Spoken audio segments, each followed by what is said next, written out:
Hello food lovers, welcome to KCV stories.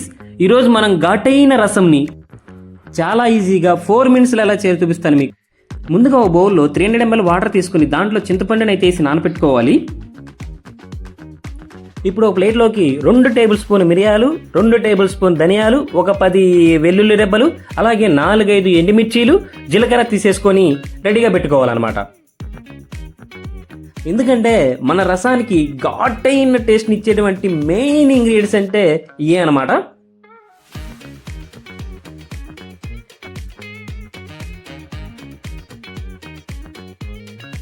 ఇప్పుడు వీటన్నిటిని మిక్సర్లో అయితే తీసేసుకొని మరీ గాలికి ఎగిరిపోయేలాగా కాకుండా ఒక పొడిలాగా అయితే మిక్సీ చేసుకొని రెడీగా పెట్టుకోవాలన్నమాట.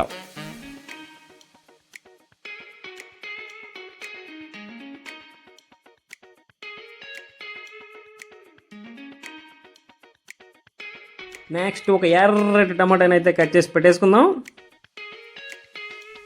ఇప్పుడు ఆల్రెడీ మనం నానబెట్టుకున్న చింతపండుని మన స్వచ్ఛమైన చేతులతో బాగా పిసుక్కొని ఆ తొక్కునైతే తీసేసి ఈ లిక్విడ్ని అయితే అలా ఉంచుకోవాలన్నమాట.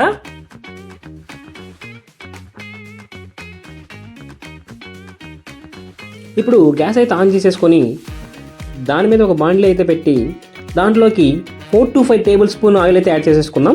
ఆయిల్ కొంచెం హీట్ అయిన తర్వాత దాంట్లోకి 4-5 రెమ్మలు కరివేపాకు, ఒక 2-3 ఎండుమిరపకాయలు తీసుకొని కొంచెం ఫ్రై చేసుకుందాం అనమాట. ఇప్పుడు ఈ రెండు బాగా ప్రాపర్గా ఫ్రై అయిన తర్వాత మనం ఆల్రెడీ కట్ చేసి పెట్టుకున్న ఎర్రటి టమాటాలు అయితే వేసేసుకుందాం. ఈ టమాటాలను కూడా బాగా స్మూత్గా అయ్యేంత వరకు ఫ్రై చేసుకుందాం అనమాట. ఎందుకంటే టమాటాలు అనేవి ఎంత బాగా ఫ్రై అయితే మన రసం అనేది అంత టేస్ట్ వస్తుంది అనమాట. ఇప్పుడు నెక్స్ట్ మనం ఆల్రెడీ రెడీగా పెట్టుకున్నటువంటి చింతపండు రసాన్ని అయితే యాడ్ చేసేసుకుందాం అనమాట. చూడండి ఎలా ఉంటుందో. చాలామంది రసంలో వాటర్ పొయ్యాలా పొయ్యకూడదు అని చెప్పేసి చాలా కన్ఫ్యూజ్ అవుతూ ఉంటారు.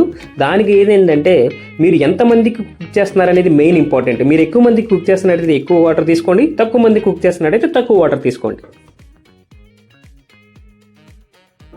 ఇప్పుడు మన రసంలోకి మసాలా కోసం చిటికెడు పసుపు, తగినంత కారం, తగినంత ఉప్పు వేసుకొని అవి బాగా మిక్స్ అయ్యేంత వరకు ప్రాపర్గా బాయిల్ చేసుకోవాలన్నమాట.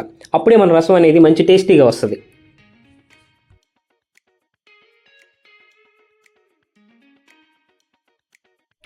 ఇప్పుడు ఇవన్నీ ప్రాపర్గా బాయిల్ అయిన తర్వాత మనం ఆల్రెడీ మిక్సింగ్ వేసి పెట్టుకున్నటువంటి రసం మసాలాను అయితే హోమ్ మేడ్ రసం మసాలాను అయితే యాడ్ చేసుకుందాం. ఇదేనండి మన రసం యొక్క టేస్ట్ని నెక్స్ట్ లెవెల్ తీసుకెళ్తుంది.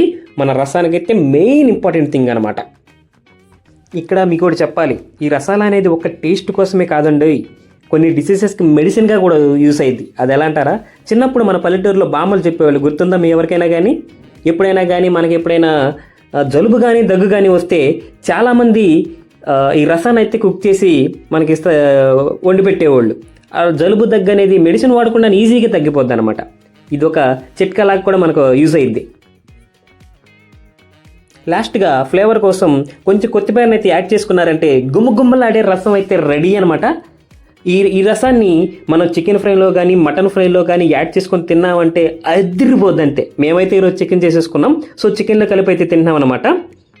సో ఇది ఫ్రెండ్స్ ఈరోజు రసం వీడియో. ఈ వీడియో కనుక మీకు నచ్చినట్టయితే వీడియోని లైక్ చేసి ఇంకా మరిన్ని వీడియోల కోసం మన ఛానల్ అయితే సబ్స్క్రైబ్ చేసుకోండి. అలాగే మీ లవర్కి కానీ, మీ బాయ్ బెస్ట్కి కానీ, మీ హస్బెండ్కి కానీ ఈ వీడియో షేర్ చేసి సేమ్ ఇలాగే మీకు రసం కుక్ చేసి పెట్టమని చెప్పండి.